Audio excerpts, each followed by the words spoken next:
महाकुंभ में आखिरी सप्ताह। सटीक जानकारी, जो जानकारी मुझे अभी अभी मिली है, मेरा एक भाई और उनकी धर्मपत्नी और उनकी बेटी, ये तीनों महाकुंभ से लौटे हैं कल दोपहर में। और उनसे मैंने आधे घंटे तक हमने बातचीत किया और हमने उनसे पूछा कि महाकुंभ का आखिरी सप्ताह जो बस आज से शुरू होने वाला है या कल से शुरू होने वाला है, ये कैसा बीता और कैसा रहा उनका धनबाद से प्रयागराज का सफ़र ट्रेन से। और उन्होंने जो मुझे जानकारी दी, उस जानकारी के आधार पर मुझे एक बात की बहुत खुशी है, सेफ है, सुरक्षित है, सब कुछ ठीक है जैसा मैंने उनसे जाना। क्योंकि ये लोग गए यहाँ से पाथरडी से, लगभग 10 लोग एक साथ थे और ये सभी लोग धनबाद से प्रयागराज गए हैं, सकुशल वापस आए हैं। कैसे उन्होंने प्रयागराज में स्नान किया, डुबकी मारी, उन सब की पूरी जानकारी मैंने उनसे इकट्ठी की। और मुझे खुशी है कि जो आखिरी सप्ताह कल से शुरू होने वाला है, कोई खतरा नहीं है, सब कुछ सुरक्षित है जैसा अब तक मुझे जानकारी है। बाकी ईश्वर के आगे तो किसी की चलती नहीं है। और शुरू में जो मेरा स्टूडेंट राजीव गया था, बिल्कुल स्टार्टिंग में गया, लौट के आया। हमारी और एक दोस्त की जो सासू माँ थी, वो गई थी जनवरी में, यानी जैसे ही कुंभ शुरू हुआ वो गई और लौट करके आ गई 14 जनवरी के बाद। तो जो लोग भी शुरू में गए हैं 14 जनवरी के बाद, वो सुरक्षित लौटे हैं। जो लोग भी अब आखिरी सप्ताह में जाएंगे, उनके लिए मेरी प्रार्थना है सुरक्षित लौटेंगे। और जानकारी मैं आपको बता रहा हूँ कितना आसान है अब महाकुंभ में जाना, सिवाय ट्रेन के प्रॉब्लम को। अगर आप इसको झेल सके तो आगे क्या होने वाला। सबसे पहले ये लोग कैसे गए हैं इसको समझिए, कल की बात है, तो आप समझेंगे कि जब आप वहाँ जाएंगे या हम वहाँ जाएंगे तो क्या होने वाला है। मेरे लिए धनबाद से प्रयागराज के लिए स्पेशल ट्रेन भी है। प्रतिदिन 5 ट्रेन तो दिखाई पड़ रही है धनबाद से प्रयागराज के लिए। तो किसी भी ट्रेन में मेरे हिसाब से रिजर्वेशन तो नहीं मिल रहा, लेकिन जनरल में घुस गया पहला काम। तो बता रहे थे ये लोग, मेरे दोस्त मुझे बता रहे थे कि स्टेशन पर इतनी भीड़, वो तो जो बच्ची थी वो बोली कि आप जाइए मत, फंस जाइएगा। लेकिन उनके धर्मपत्नी ने और दोस्त ने कहा ऐसा कोई बात नहीं है, हम लोग गए और लौट कर आ गए, इतना सबूत काफ़ी है। तो धनबाद स्टेशन पर आपको मिलेगी बहुत लंबी चौड़ी भीड़। फिर भी जो मेरा दोस्त था, उसकी धर्मपत्नी को बैठने को मिल गया और बेटी को सोने को मिल गया ऊपर। चलिए अच्छा। तो धनबाद में ऐसी भीड़ कि फिर लोग दरवाज़ा बंद कर दे रहे हैं। अगले स्टेशन पर फिर 5,000 लोग, उसके बाद फिर 5,000 लोग, ऐसे करते करते प्रयागराज तक भीड़ कभी कम नहीं हुई। दूसरा जो मुझे आश्चर्य हुआ था वो ये कि इनके ट्रेन को दोपहर में 1 बजे लोग बैठे हैं, अगला दिन सुबह 6 बजे पहुंचा है। ये 17-18 घंटा कैसे लग गया? क्योंकि प्रयागराज हम इतनी बार गए हैं, 20-25 बार गए हैं, 8-9 घंटे का रास्ता है। कल जो 5 ट्रेन की मैं बात कर रहा हूँ, जो 5 ट्रेन चल रहे हैं, ये भी 8-9 घंटे के भीतर पहुँचाते हैं। पर इनको पता नहीं 18 घंटा लगा, किसी को 24 घंटा भी लगा है। वो थोड़ा ट्रेन को समझने की कोशिश करिएगा। ट्रेन से अगर आप जा रहे हैं तो उसके टाइम टेबल के हिसाब से आप मेंटली मजबूत रहिए। तो मुझे आश्चर्य, लोग दोपहर में 1 बजे यहाँ से चले हैं धनबाद से, अगले दिन सुबह 6 बजे पहुँचे। 18 घंटा लगना और लौटते समय 24 घंटा लगना, ये थोड़ा सा इसके लिए आप लोग तैयार रहिएगा। फिर जब ये लोग हर स्टेशन पर भीड़ आते जा रही है तो ठीक है, सफोकेशन नहीं था, खिड़की खुली हुई है, हवा आ रही है, दरवाज़ा बंद है, आप नीचे बैठ नहीं सकते, इतना जगह नहीं, आपको खड़ा रहना है। जो कहते हैं ना, एक पैर पर खड़ा होना, वो करना है आपको।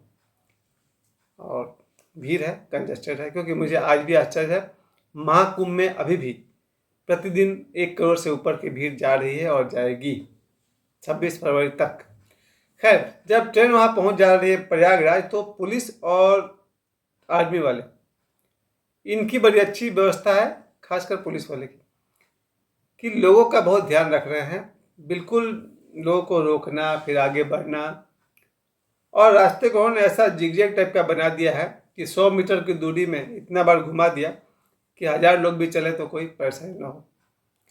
तो जो दूरी यहाँ, तो इनका क्या हुआ था, जब ये लोग प्रयागराज में उतरे हैं सुबह 6 बजे, फिर उन्होंने बस पकड़ी। बस ने लिया मात्र 20 रुपया और 4-5 किलोमीटर आगे जाकर छोड़ा और कहा कि बस यहीं तक जा सकते हैं। 20 रुपया लिया, कोई महंगी बात नहीं थी। फिर वहाँ से लोग पैदल चले, लगभग 6 किलोमीटर के आसपास ये लोग पैदल चले होंगे, 4 से 6 किलोमीटर। और ये लोग 10 बजे की सुबह के आसपास पहुंच गए प्रयागराज के उस नदी के पास जहाँ स्नान करना है। फिर वहाँ से नाव वाले त्रिवेणी संगम के पास ले जाने का 500 रुपया मांग रहे थे। कुछ दिन पहले लोग 1000 मांग रहे थे। तो वहाँ से नदी के किनारे अगर आप नदी के किनारे ही स्नान करना चाहते हैं तो कर लीजिए।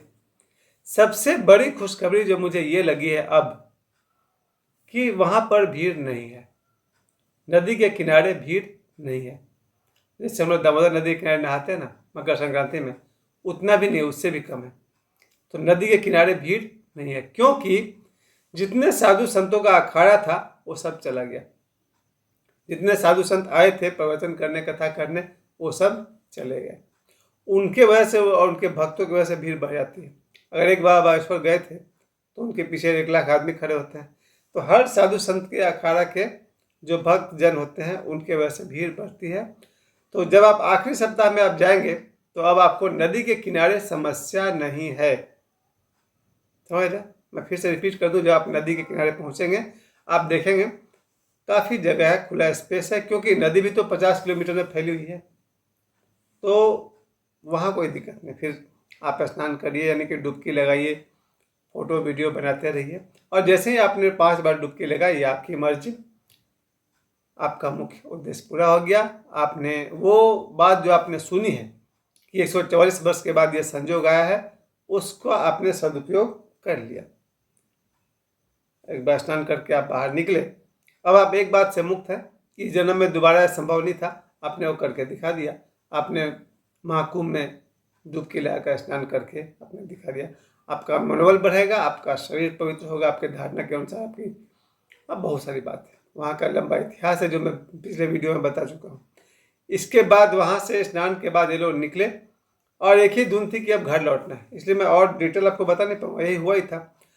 जब ये लौटे हैं तब इनको बहुत चलना पड़ा, मतलब उसी 8 किलोमीटर को जिगजैग बनाकर जो ले जाया गया है, जिसके कारण इन्हें ये बता रहे थे कि दिन में ये लोग 1 बजे चले हैं प्रयागराज के नदी के पास से और रात को 10 बजे पहुंचे।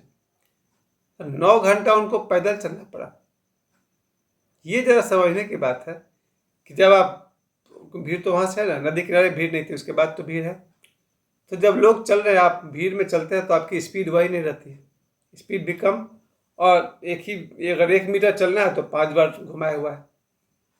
तो ले देकर 8 किलोमीटर कब 40 किलोमीटर बन जाएगा आपको पता भी नहीं चलेगा, शायद वही हुआ भी है। तो उसमें थोड़ा सा कठिनाई है। मेरे से आदमी 1-2 किलोमीटर चलना आसान है, पर 10 किलोमीटर चलना आसान नहीं है। मेरे दोस्त की तो बेटी भी साथ में थी, उसको कष्ट हुआ था।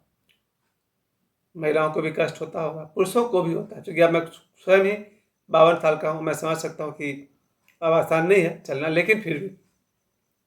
तो लौट जब आप स्टेशन आएंगे, स्टेशन में आपको ऐसी भीड़ मिलेगी, उस भीड़ को सुव्यवस्थित करने के लिए वहाँ पर पुलिस है, जो लोगों को रोक रोक करके एक बार में इतने लोगों को जाने दे रही है, फिर एक बार में इतने लोगों को जाने दे रही है। किसको कहाँ जाना है, रेलवे वाले को कहाँ जाना है वहाँ जाना है, हाँ जी झारखंड वाले कहाँ जाएंगे वहाँ जाएंगे। यानी कि पुलिस इतना बढ़िया ड्यूटी कर रही है कि इसका तारीफ मैंने कल भी सुना था। मेरे एक दोस्त बता रहे थे कि पुलिस और आर्मी अपना काम बड़ा अच्छा से कर रही है और लोगों की खूब मदद कर रही है और लोगों को बता रही है कि आपको लग रहा है कि हम लोग कष्ट दे रहे हैं आपको, लेकिन नहीं, आप ही की सुविधा के लिए कर रहे हैं। पुलिस आदमी को रोक रोक करके फिर जाने दे रही है और सबको अपना अपना ट्रेन पकड़ना है, उस हिसाब से अनाउंसमेंट बहुत बढ़िया से किया जा रहा है और लोग लौट कर आ जाएंगे। अब देखना यह है कि महाकुंभ के इस आखिरी सप्ताह में, यानी कि 20 फरवरी से लेकर 26 फरवरी तक जो लोग शेष हैं जिनको जाना है, अब एक बार हुजूम चलेगा पूरा का पूरा, जो कि सब जानते हैं महाशिवरात्रि में एक बहुत ही बड़ा शानदार भीड़ आने वाली है। और व्यवस्था ये है कि प्रयागराज में इन 1 सप्ताह के लिए स्कूल बंद कर दिया गया है, बहुत सारी चीज़ों को रोक करके तीर्थयात्रियों को कोई तकलीफ ना हो उसका ध्यान रखा गया। अब मुझे समझ में आ रहा कि जो लोग भी महाकुंभ जा रहे हैं उन्हें बहुत सारे आराम और सुविधा देने की कोशिश की जा रही है। सबसे बड़ी बात कि नदी के किनारे भीड़ नहीं है। मैं भी वीडियो देख रहा था दूसरे दोस्तों का, मेरे एक और दोस्त हैं वो गई हैं, जहाँ वो नहा रही आसपास में 4-5 फुट तक कोई आदमी ही नहीं है, अर्थात एक एक व्यक्ति के लिए 1 मीटर जगह अवेलेबल है नदी किनारे। भीड़ कहाँ है? भीड़ सड़क पर है, स्टेशन से नदी के बीच है। और नाव वाले को 500 रुपये या 1000 रुपये दे करके आपको संगम पर तक जाना है, वहाँ आप स्नान करें। फिर वहाँ से लौटेगा तो फिर आपसे 500 या 1000 रुपये लेगा। फिर आप लौट कर किनारे आएंगे, वहाँ से आप लौट आएंगे। अभी तो मैं इतना ही प्लान करके रखता हूँ कि महाकुंभ का आखिरी सप्ताह खूब खूब जो कोई भी जाना चाहते हैं, मैं तो कहूँगा ज़रूर जाएं। ईश्वर पर भी भरोसा रखिए और सावधान भी रहिए, किसी के दुख का कारण मत करिए। आप सभी के लिए बहुत बहुत शुभकामनाएं। धन्यवाद।